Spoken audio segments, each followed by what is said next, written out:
Umaga na naman at Chinese New Year nga pala ngayong araw dito sa bansang Taiwan. At kakatapos ko nga lang palang magsalsal sa mga oras na to kaya naman mapapansin nyo na nanghihina pa ako.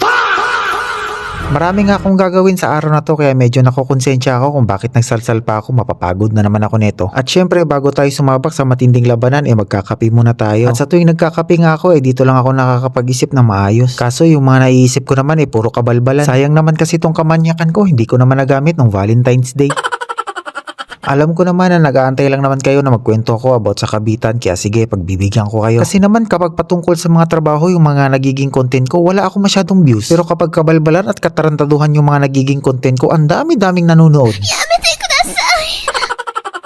Kapag ang topic talaga kalibugan, buhay na buhay yung mga dugo nyo, mga animal kayo. Kaya ngayong araw isisiwalat ko na yung katarantaduhan na ginagawa ng isa kong kaibigan dito sa Taiwan. Meron nga pala siyang asawa at anak na iniwan dyan sa Pilipinas at take note kasal po sila. Nung una nagkukwento siya na hindi na daw maayos yung pakikisama ng asawa niya sa kanya. Kaya medyo nagkakamalabuan na daw sila. Nung una akala ko totoo kasi medyo mahirap talaga kapag long distance relationship. Nung una akala ko dala lang talaga ng homesick kaya medyo nagkakaroon sila ng hindi pagkakaunawaan. Tapos isabay mo pa dyan yung hindi na sila nadidiligan. Kaya naman ako bilang isang kaibigan, pinayuhan ko siya na magpalamig muna. Kasi napapadalas na talaga yung away nila. Pero wala akong sinabi naman lamig siya, animal. Kaya nung nalaman ng babae sa Pilipinas na nagva-vlog ako, nag-chat siya agad sa akin. Tinatanong niya kung kilala ko daw ba yung asawa niya kasi paras lang kami ng company. At hindi ko nga siya nire-replyan dahil problema nila mag-asawa yan. Bahala sila sa buhay nila, king ina nila. Ginagawa mo!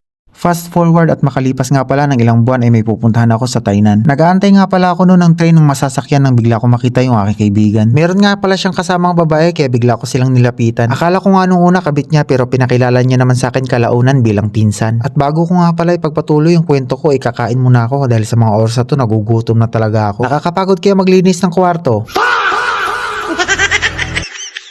So ayun na nga, nakasakay na pala ako ng train at nakarating na ako sa Tainan. Pagkatapos ko nga palang gawin yung sinadya ko sa Tainan, naisipan ko muna na magpahangin sa park. Hindi ko naman inaakala na makikita ko doon yung kaibigan ko at yung pinsan niya. Yun nga lang, naghahalikan sila. Oh no! Hindi naman nila ako nakita pero gusto ko sana pumunta sa kanila para makipaghalikan din.